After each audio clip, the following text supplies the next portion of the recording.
यहाँ पर हमें 3 फोर्सेस दी हुए हैं F1, F2, F3, ठीक है। एंड 8 स्क्वायर प्लस 6 स्क्वायर अगर करा जाए तो 64 plus 36 that should be equal to 10 ही होता है अंडर रूट करके, अगर तीनों को देखा जाए। और ये भी गिवन है कि F2, F3 परपेंडिकुलर में। ये भी गिवन है कि एक पर्टिकुलर पार्टिकल जो है उस फोर्स एक पर्टिकुलर पार्टिकल पर लग रहा है। दूसरी बात ये दी हुई है कि सो दैट पार्टिकल जो है दैट रिमेन एट रेस्ट है, ठीक है।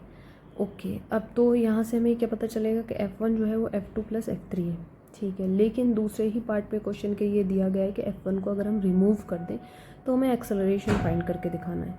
तो अब F1 को अगर हम रिमूव कर दें तो हमारा फिगर कुछ इस तरीके से हो जाएगा, फिगर 2, ठीक है। तो अब यहाँ पर रिजल्टेंट फोर्स F नेट निकालेंगे जो कि F2 और F3 का निकालेंगे। एक्चुअली मैंने यहाँ पर F3 को F1 लिखा है, so don't be confused while finding the net force. तो F1 square plus F2 square which is equals to F3 है। F1 is actually F3 which is equals to 6, okay. तो यहाँ पर हमने देखा इसको फाइंड करेंगे तो ये हमारा 10 ही आ जाएगा, यानी कि F net is comes out to be 10। तो 10 इज इक्वल्स टू m है 5 kg इंटू एक्सेलरेशन हमें फाइंड करना है a which is equals to 10/5 यानी 2 मीटर पर second square. B are option हमारा।